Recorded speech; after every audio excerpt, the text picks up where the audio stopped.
የማቴዎስ ወንጌል ምዕራፍ 28 ቁጥር 19 እስከ 20።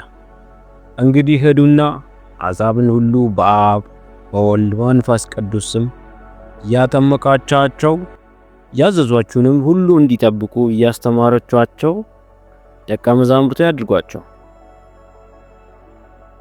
የሰማይ አባት ሆይ ለታላቅነትህና ለሰው ሁሉ ያለን ፍቅር እውቅና በመስጠት ዛሬ በአመስጋኝ ልቦች ወደፊት እንመጣለን። በልጅ በኢየሱስ ክርስቶስ በኩል ለሰጠኸው የመዳን ስጦታና ምስራች ለዓለም ሁሉ ለማካፈል ስለጠራህን እናመሰግናለን። ጌታ ሆይ በውስጣችን ለታላቁ ተልእኮ ጥልቅ ፍቅር እንድታኖርልን እንጠይቃለን። ለዚህ ታላቅ ተልእኮ እንድንታዘዝ እርዳን። አባት ሆይ በአሁኑ ጊዜ በወንጌል መስክ እያገለገሉ ላሉት እንጸልያለን።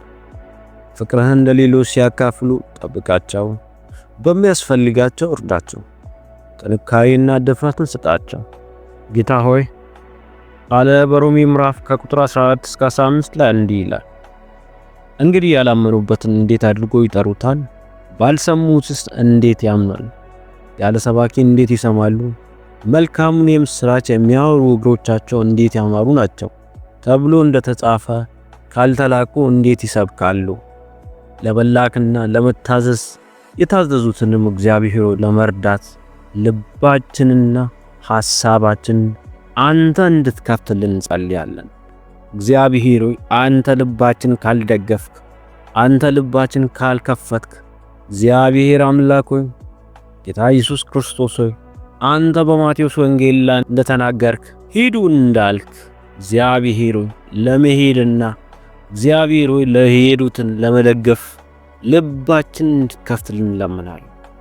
እግዚአብሔር ሆይ የሰማይ አባት ሆይ ፍቃድ በእኛ ይፈጸም ዘንድ እግዚአብሔር ሆይ ለትውልድ ያለ ሐሳብና ዕቅድ በልጅ በክርስቶስ ኢየሱስ ስም የፈጸምከው ያ የመዳን ኃይል በእኛ ይፈጸም ዘንድ እግዚአብሔር ሆይ እንድንላክ የተላኩትንም እግዚአብሔር ሆይ እንድትረዳን እንለምናለን።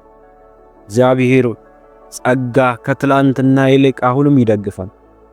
እግዚአብሔር አምላክ ሆይ ከጸጋ ውጪ ጌታ ኢየሱስ ሆይ አንተ ከምትረዳው ከፍቃድ ውጪ አንዳች ስንዝር እግዚአብሔር ፈቀቅ ማለት አንችልም።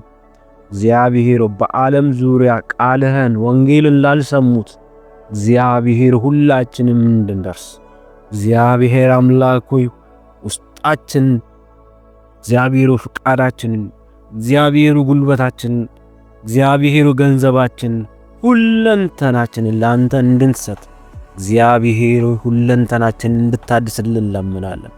እግዚአብሔር የብርሃንን ቃልን ላልሰሙት እግዚአብሔር በዓለም ሁሉ ላይ ያለው በጨለማ ያለ እግዚአብሔር ከዛ ጨለማ እንዲወጡ ከዛ ጨለማ እንዲላቀቁ እግዚአብሔር አምላክ የመዳንን እውነት በልጅ በክርስቶስ በገለጥከው እግዚአብሔር በዛ ያምኑ ዘንድ እግዚአብሔር ለዛ ደግሞ ቀኛቸው እንዲሰጡ እግዚአብሔር ልባቸው እንድትከፍትልን እንለምናለን።